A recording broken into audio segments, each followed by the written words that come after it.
Reporting from the Chain Exchange 2018 conference in Las Vegas, Inc. columnist Tracy Leigh Hazzard explores the world of innovation, artificial intelligence, blockchain, and cryptocurrency.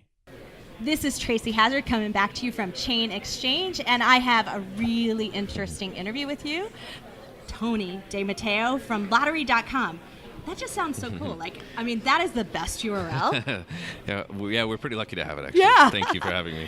Yeah, so tell me a little bit about this is like not my mom's lottery, my grandmother's lottery, right? Right, not at all. So, we're in a few different verticals. We started as just letting people play the lottery from their phone in a completely legal and compliant way. So we work with the states and governments to allow that to happen. And that took a lot of hard work. So we're about it took a lot of hard work. Yeah. We're about a little over 3 years old as a company right now. But what we're getting into now is global impact raffles. And so we're actually working with a global NGO it's very well recognized, and they're tasked with ending extreme hunger in the world.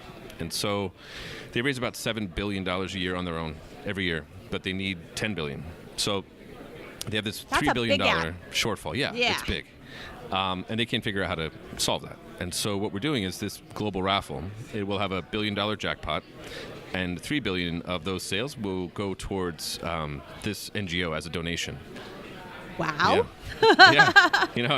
So have you made some kind of estimate on how many people need to play around the world? Yeah, a lot. It varies by country, and the ticket prices will also be variable and fractional in right. that. But yeah, we've got all that math figured out. But I think are we talking about billions of people playing? No. Not quite that big. No, not at all. No, I mean it's not. Like lotteries are very low ticket price, where raffles are usually higher ticket prices, and they happen less often. So it right. could be like a. So thinking year. about the raffles we used to have at churches and right. For our schools and things like that. So we're talking about that you're donating going into it, That's but right. it's kind of fun at the same time. Exactly, and you can maybe win $1 billion. So it's cool. Can you imagine winning $1 billion? Wow. Yeah. Yeah. Look how crazy they went just in the lottery that was just there, and it was only $500 million, right? That's right. Right. So. Yeah, and I mean the real reason we're doing this, I think the coolest part about this is if we're successful in donating that $3 billion, then for the first time in all of human history, for the first time there will be no hungry people on the planet. That's really what we're here for. Yeah. Wow. So, Tony, we didn't get to this first, but Sure. How'd you get started?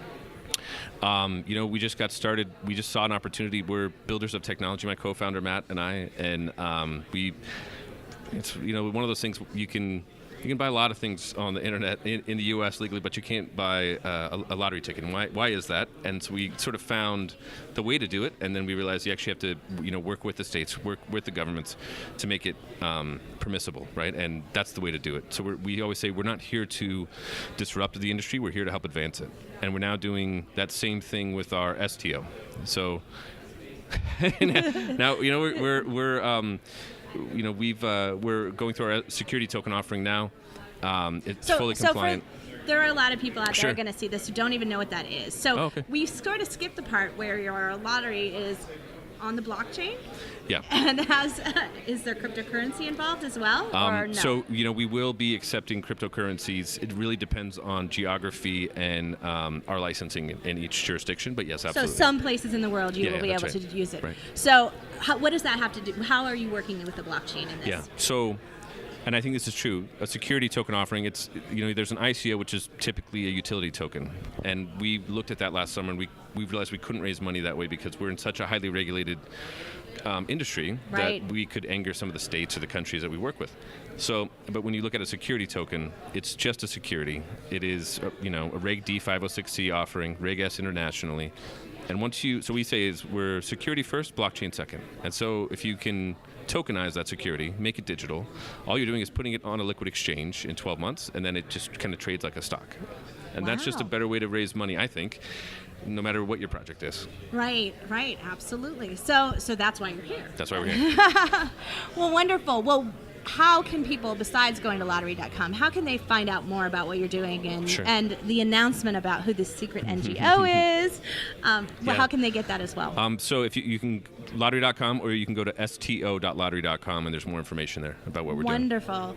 Well, thank you so much for all you're doing, Tony, and we really appreciate being on the show today. And this is Tracy Hazzard from Chain Exchange. For more on Chain Exchange, Tracy's guests, or her ink articles and column on innovation, please go to feedyourbrand.co/CXC.